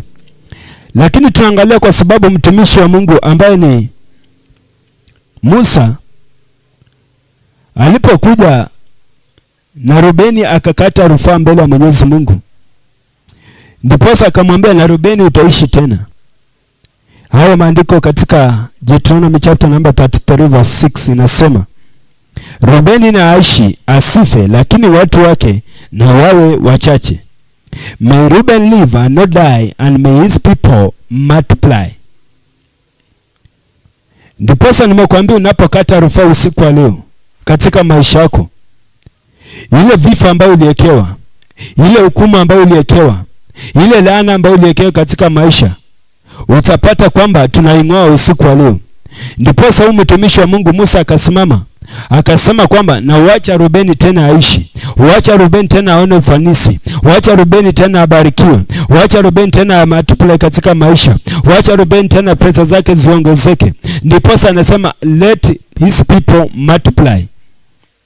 Anapoongelea mambo ya kumultiply ama kuongezeka, ni kumaanisha kwamba anaongezeka kibaraka, anaongezeka kibiashara, anaongezeka katika maisha yake, anaongezeka katika huduma, anaongezeka katika mipaka yake. Ndipo jioni ya leo tunapokuambia kata rufaa katika maisha yako.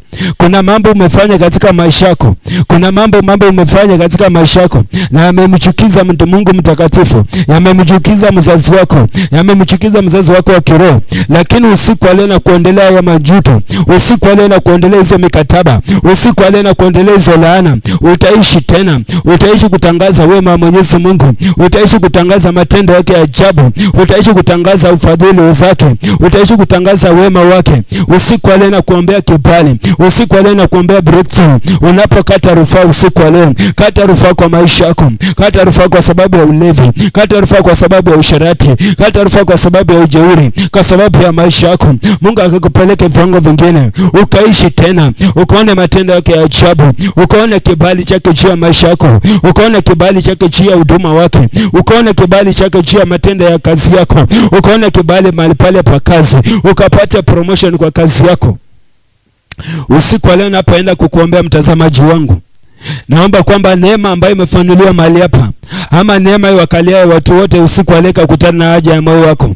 Unapokata rufaa mbele ya Mwenyezi Mungu, unapojirejea katika mawazo yako, unapotafakari pale ambapo umetendea Mungu kinyume, ambapo unametafakari ambapo umemkosea mtumishi wa Mungu, omba tu msamaha usiku wa leo. Kata tu rufaa mbele ya Mwenyezi Mungu. Usikubali maisha ya kufinyiliwa. Nimekuambia tumeanza na kile kitabu cha wana wa Israeli katika Numbers chapter number 27 verse 1.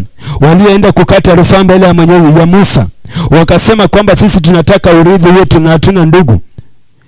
Usiku leo nakuombea kaanza ukakate rufaa mbele ya Mwenyezi Mungu. Akakupigania maisha yako, akakuendelea kufinyiliwa, akakuendelea kudharauliwa, akakuendelea viwazi ambao majina mabaya ambao umewekelewa, majina ya umasikini, majina ya uchochole, majina ya ukalewa, akakuendelea usiku leo, akakubarikishe, ukaridhi ufalme wake, ukaone matendo yake ya ajabu, ukaone kibali chake juu ya maisha yako, akakupeleke viwango vingine, akakuinua kwa sababu anaweza. Asante mtakatifu atakatifu usiku wa leo. Napoombea watazamaji wangu neema na kibali. Napoombea kibali usiku wa leo. Ukawatembelea, ukawapiganie. Ukakutana na haja ya mioyo zao. Ukaendelee kibali, ukaendelee neema katika maisha yao. Ukawapeleke viwango vingine. Ukawatetee. Ukaendelee mikataba yote ambayo aliyekewa. Wanapokata rufaa usiku wa leo, wanapokata rufaa kwa sababu ya kufinyiliwa, wanapokata rufaa kwa sababu ya umaskini, wanapokata rufaa kwa sababu ya ulevi, Baba kutana na haja ya moyo yao. Asante mtakatifu kwa sababu unaweza usiku wa leo. Neno lako ni neno lako, neno lako ni uzima, neno lako ni rehema, neno lako lina uweza. Usiku wa leo kwa sababu ya watu ambao walikata rufaa mbele zako, kwa sababu unasema hili neno umeliandika kwa sababu ya neema ya usiku wakati huu. Baba naomba hiyo neema ambayo watu walipokata rufaa kawasamea. Usiku wa leo watazamaji wangu wanapokata rufaa mbele zako, Baba naomba ukasamee maisha yao, ukawapeleke viwango vingine, ukawapiganie Jehova, ukawainua mtakatifu, ukawapigania maisha yao, wasije wakabaki wa kawaida. Nasimama kwa pengo kama Musa. Baba naombea kibali mbele zako, naombea kibali mbele zako. Baba watembelee usiku wa leo, wajalie kibali, kutana na haja ya maisha yao, watumizie neema lako. Ni asante Jehova kwa sababu utatenda jambo jipya. Naomba machache nikiamini katika jina la Baba, la Mwana na Roho Mtakatifu. Amen. Ukiwa mahali pale unaweza sema amina. Na Mungu akutenda wema, na Mungu akuinue zaidi, na Mungu asije akaja ukabaki wa kawaida, akakutenda wema.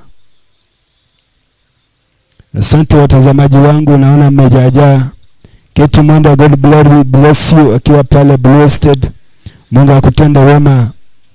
Unapokata rufaa usiku wa leo, maisha yako yasibaki ya kawaida, maisha yako yasibaki ya kawaida.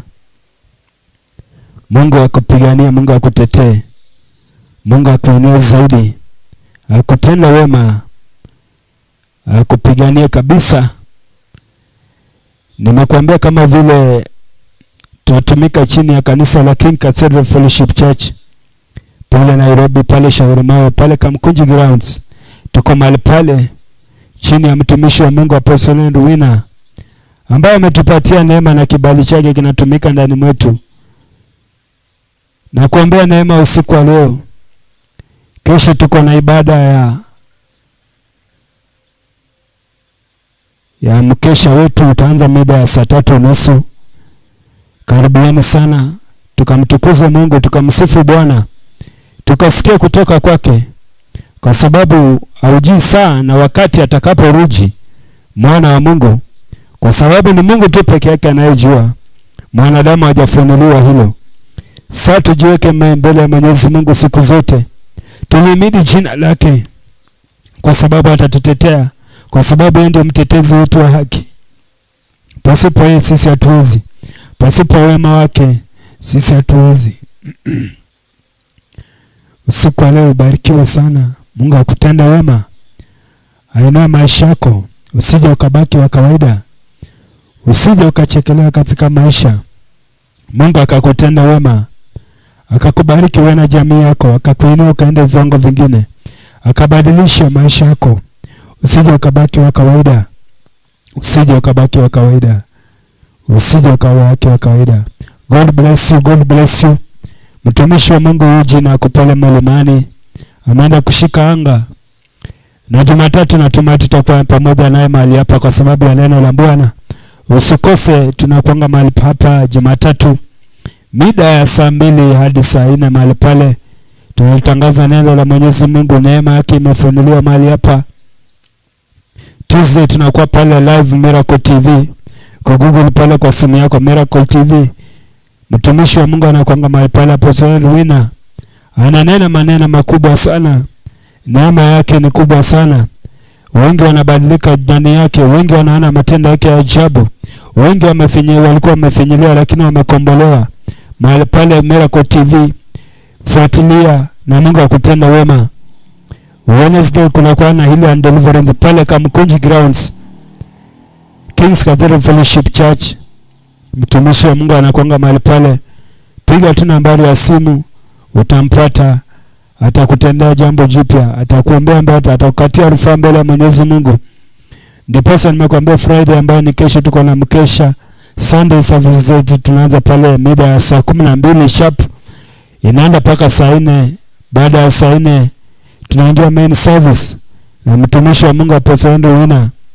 Tunaenda pale paka ambapo Roho wa Mungu atasema tosha, ama Roho wa Mungu atasema hapo ndipo. Alafu baadaye tunakuwa na crusade zetu mahali pale. Sisi tunatangaza neno la Mungu kwa sababu anasema mtumikieni wakati mungali na nguvu, na nguvu zitakapowaisha atawakumbuka. Jioni leo na kuacha na hilo neno. Mtumikie Mungu wakati ungali na nguvu, na nguvu zitakapoisha yeye atakukumbuka, na baraka zake zitaandamana na kazi yako. God bless you. God bless you. Kwa majina ni Papa Devi. Umebarikiwa pale na sadaka yako huko, kwa sababu huduma haiwezi kamilika bila sadaka ama bila dhabihu. Namba yangu ni 0748846398 48846398, and may the Lord bless you. May the Lord bless you. Mungu awatende wema na awainue katika maisha yenu, awapeleke viwango vingine. Msibaki wa kawaida.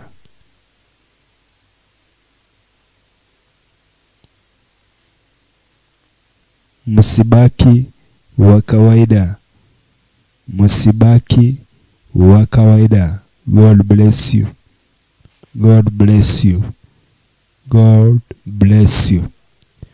Mungu awainue zaidi wale ambao mmenifuatilia. Mungu awatende wema akakutana haja yenu kwa sababu ya kusimama nami katika huduma. Si kwa rehema yangu lakini kwa sababu ya neema ya Mwenyezi Mungu. God bless you. God bless you. God bless you. Be a blessing. Amen.